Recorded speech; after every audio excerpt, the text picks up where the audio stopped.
Sud Radio, Gérald Dahan.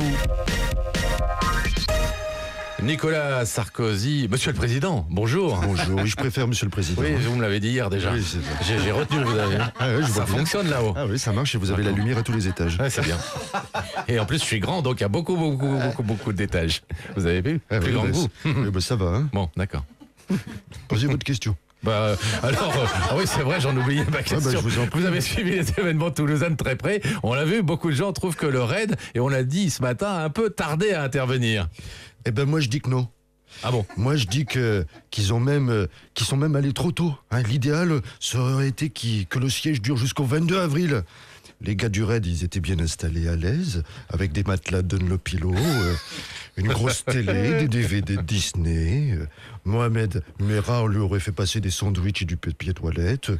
Et pour faire plaisir aux journalistes, on faisait péter 2-3 claques-doigts de temps en temps. Hein. Mais bon, au bout d'un moment, ils ont quand même décidé de faire leur métier. Hein. Heureusement que Mohamed Merah nous l'a joué à la De Villepin. Au moins, ça a rendu le truc un peu spectaculaire. Comment ça, à la De Villepin? Bah oui. Il a voulu se lancer, puis il s'est craché. Hier matin, à 10h30, le groupe d'intervention du RAID, justement, a donné l'assaut contre Mohamed Merah. Dominique Strauss-Kahn, on ne savait pas que vous étiez présent là-bas à Toulouse. C'est vrai que c'est moi qui menais l'assaut contre le forcené. Vous le savez bien, quand il s'agit de rentrer violemment quelque part, c'est moi le meilleur. Racontez-nous comment ça s'est passé très exactement. Alors, qu'est-ce qui s'est passé? Ce qui s'est passé, c'est qu'il y a d'abord eu ma phase préférée. Ah oui, laquelle? La pénétration. Ah, d'accord. Ça a duré 1 heure. Ça a duré 1 heure parce que je me suis occupé des voisines qui n'avaient pas encore été évacuées. Ensuite, je me suis glissé à l'intérieur de l'appartement, mon slip entre les dents et le gras des fesses raclant contre les crépilles.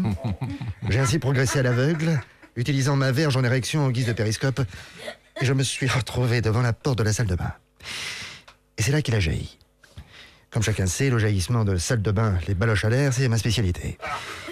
Mais pourtant, j'ai eu peur.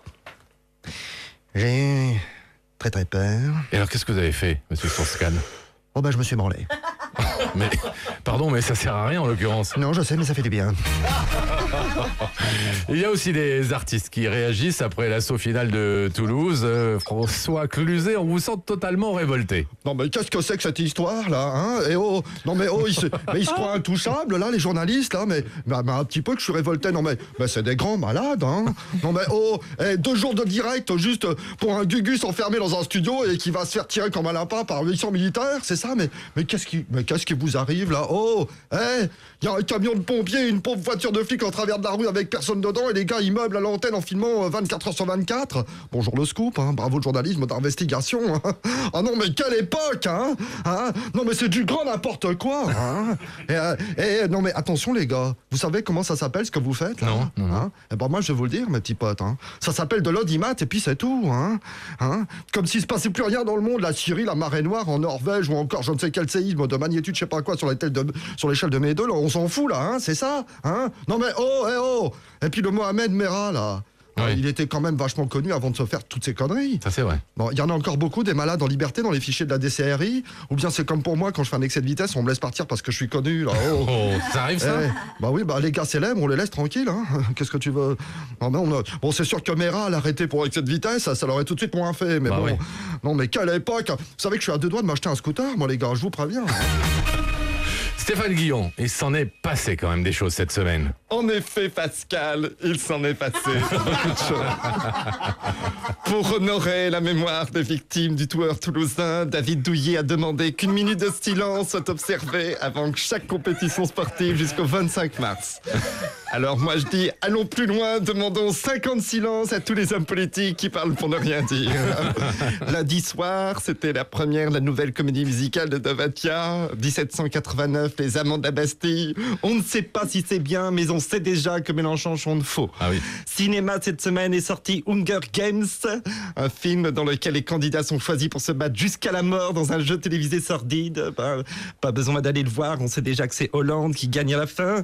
Mardi soir, France 2 diffusait le documentaire de Yann Arthus Bertrand, La soif du monde, avec cette question cruciale.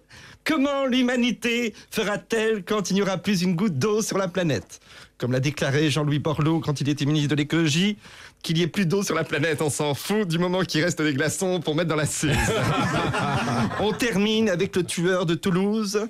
Il s'était réfugié dans la salle de bain. Quand il a ouvert la porte, ça a été le feu d'artifice. Et puis Mera a pris une balle dans la tête et après, il est passé par la fenêtre. Ça, c'est fou quand même, hein, la balistique, chapeau. Il était dans la salle de bain et il a sauté par la fenêtre. Il aurait pu mourir à la clo-clo, il a préféré le faire à la Mike Bond. Bravo Stéphane Guillon.